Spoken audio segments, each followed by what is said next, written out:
નમસ્કાર દર્શક મિત્રો, ન્યૂઝ ફોર ગુજરાતમાં આપનું સ્વાગત છે। અમદાવાદના જોધપુર 4 રસ્તા નજીક પ્રેરણાતીર્થ દેરાસર પાસે આવેલા શુભ દર્શન ફ્લેટની એક ઓફિસમાં પોલીસે મોટી કાર્યવાહી કરી છે। પોલીસને બાતમી મળી હતી કે કૃણાલ ઉર્ફે સાહિલ દેસાઈ તેની ઓફિસમાંથી ગેરકાયદેસર કોલ સેન્ટર ચલાવી રહ્યો છે। બાતમીના આધારે રેડ કરવામાં આવી હતી। રેડ દરમિયાન ઓફિસમાંથી 4.43 લાખ કિંમતનું 126.480 ગ્રામ હાઇબ્રિડ ગાંજો ઝડપાયો। સાથે જ વજન કાંટો, બેગ કાર, 2 ટુ વ્હીલર સહિત કુલ 12.19 લાખનો મુદ્દામાલ જપ્ત કરવામાં આવ્યો।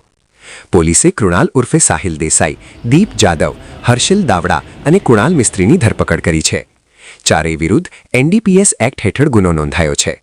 આરોપીઓ પાસેથી 4 laptop, headphone, 8 mobile, 2 USA registered eSIM અને રાઉટર પણ મળ્યા છે।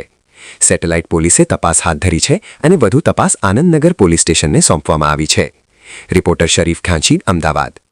ગઈકાલે કોમ્બિંગ નાઇટનું આયોજન કરેલું હોય સેટેલાઇટ PI વિજય ચૌધરી તેમજ અન્ય પોલીસ અધિકારી અને કર્મચારીઓ સાથે પેટ્રોલિંગમાં હતા। દરમિયાન તેમને બાતમી મળેલી કે સેટેલાઇટ વિસ્તારમાં સુદર્શન સોસાયટીની ઓફિસમાં સાહિલ દેસાઈ નામનો વ્યક્તિ કેટલાક માણસો રાખી ગેરકાયદેસર રીતે કોલ સેન્ટર ચલાવે છે।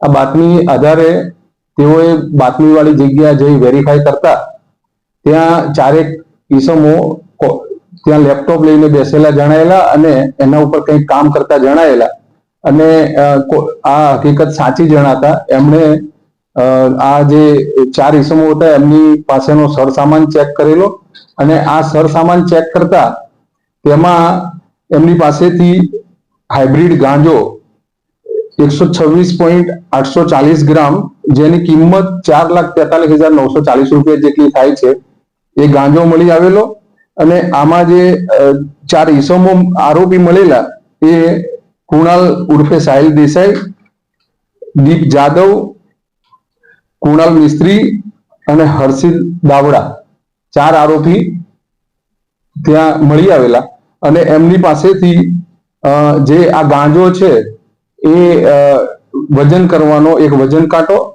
અને એનું એક કટર, એક સ્વિફ્ટ ગાડી, એક્ટિવા એક્સેસ અને 28,000 રૂપિયા રોકડા કબજે લઈ અને એમના વિરુદ્ધમાં NDPS એક્ટ મુજબ ગુનો દાખલ કરવામાં આવેલો અને સાથે સાથે આ જે 4 આરોપી હતા એમની જોડેથી 4 laptop, headphone, router, 8 mobile phone અને 2 eSIM જે US કેલિફોર્નિયા રજીસ્ટર કરેલા હતા।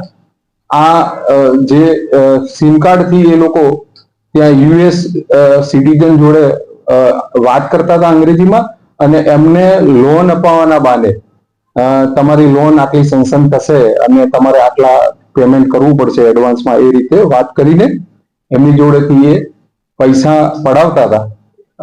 એટલે એમના આ 4 આરોપીઓ વિરુદ્ધ BNS ની અલગ અલગ કલમ હાથે એમની વિરુદ્ધમાં એક કોલ સેન્ટરનો ગુનો દાખલ કરવામાં આવેલો છે।